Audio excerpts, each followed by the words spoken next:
Imagine coming face to face with someone 3 times stronger than you, built like a living tank and shaped by millions of years of evolution to survive injuries that would be instantly fatal to you.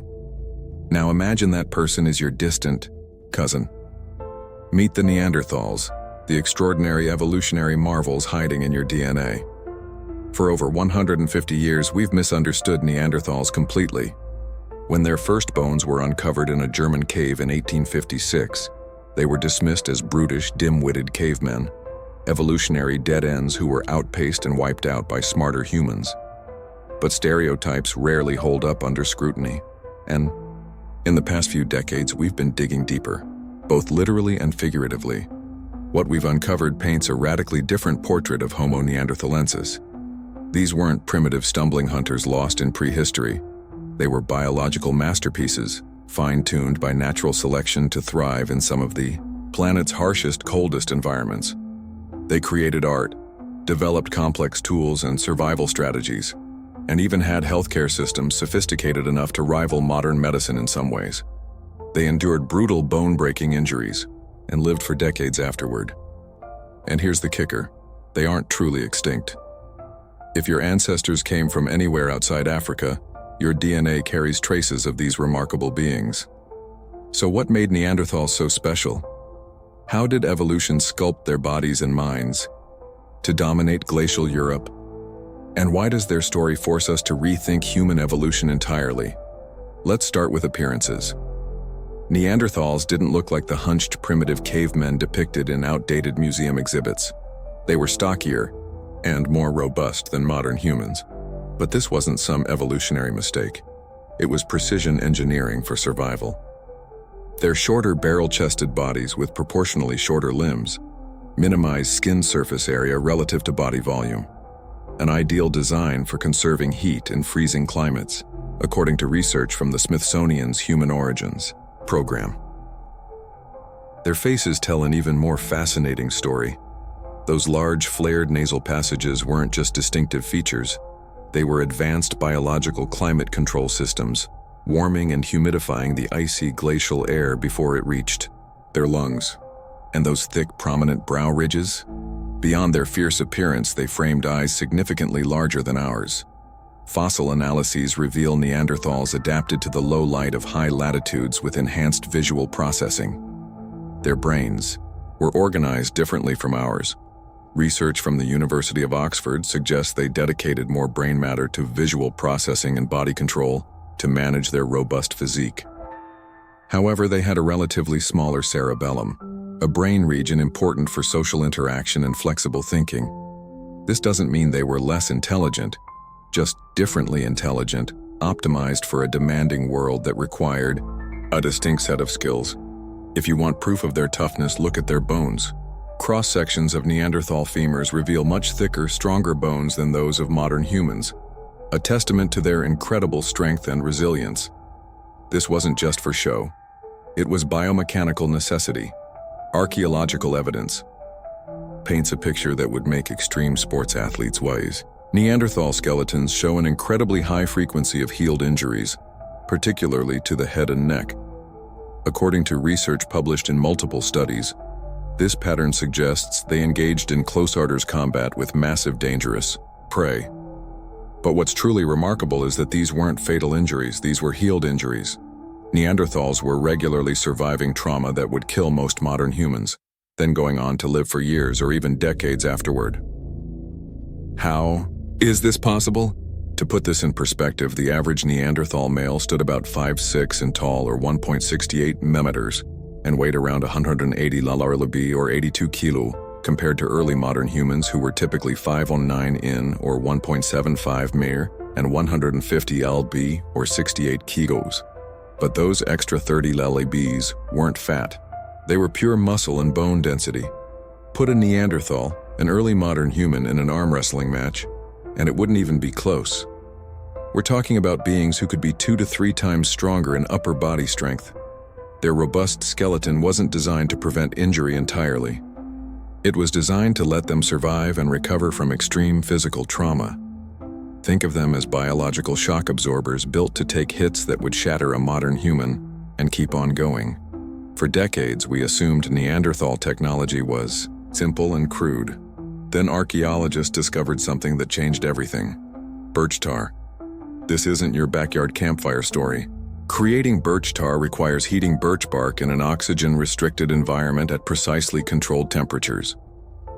According to research published in the journal Sciences, this is a multi-step controlled process that demands deep understanding of material properties and thermodynamics. Why is this so important? Because it represents what scientists call cumulative cultural evolution. Knowledge wasn't just invented and forgotten. It was passed down across generations and refined over time. This was humanity's first industrial process, and Neanderthals mastered it thousands of years before modern humans arrived in Europe.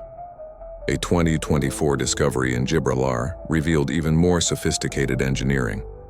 Researchers found evidence of Neanderthals creating complex hearths specifically designed to produce tar at exact temperatures. These weren't accidents or lucky breaks. These were planned, engineered solutions to complex problems.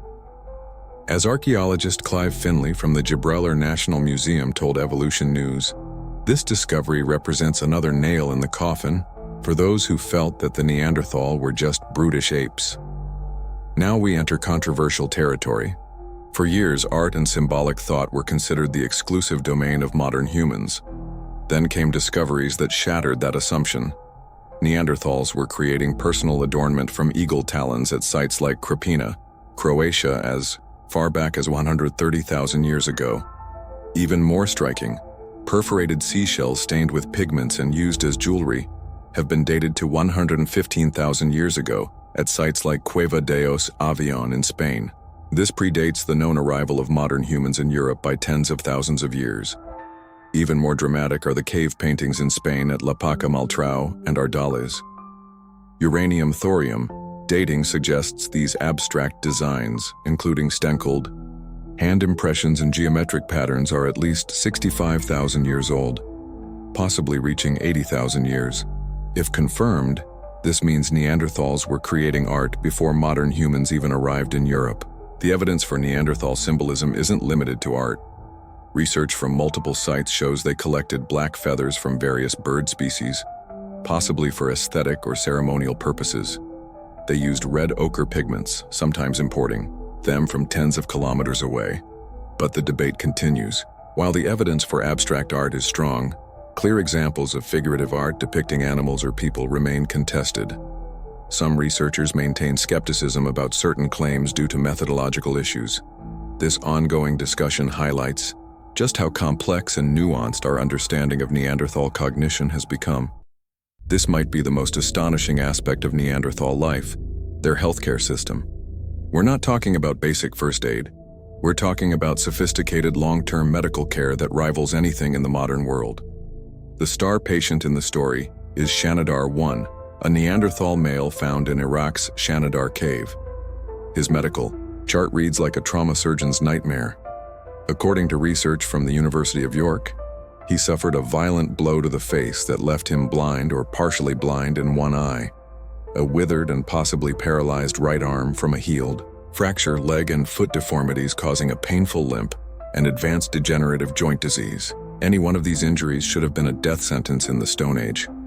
Instead, Shanidar 1 lived to an advanced age, somewhere between 35 and 50 years old. The only way this makes sense is if his community provided daily care, support, and protection for decades. Dr. Penny Spickens from the University of York, who has extensively studied Neanderthal healthcare, argues that this wasn't calculated self-interest. It was genuine compassion. As she noted in her research published in World Archaeology, Neanderthal healthcare was characterized by a compassionate and knowledgeable response to injury and illness. The evidence goes beyond individual cases. Analysis of Neanderthal teeth shows interproximal grooves indicating they used toothpicks for oral hygiene. Dental calculus reveals they consumed bitter-tasting plants with minimal nutritional value like poplar, which contains salicylic acid, the active ingredient in aspirin. They weren't just keeping people alive, they were actively treating pain and disease. One of the biggest questions about Neanderthals has always been communication. Could they speak? Recent evidence suggests not only could they talk, but they may have been doing it for hundreds of thousands of years. Anatomical studies show that Neanderthals possessed vocal tracts and auditory pathways not significantly different from modern humans. They were physically capable of speech. But more compelling evidence comes from genetics. We know Neanderthals and modern humans interbred successfully for thousands of years. This level of sustained interaction and genetic exchange would have been extremely difficult without some form of shared or mutually intelligible communication. You don't maintain relationships across species barriers without being able to talk to each other. However, there may have been crucial differences in how their language worked.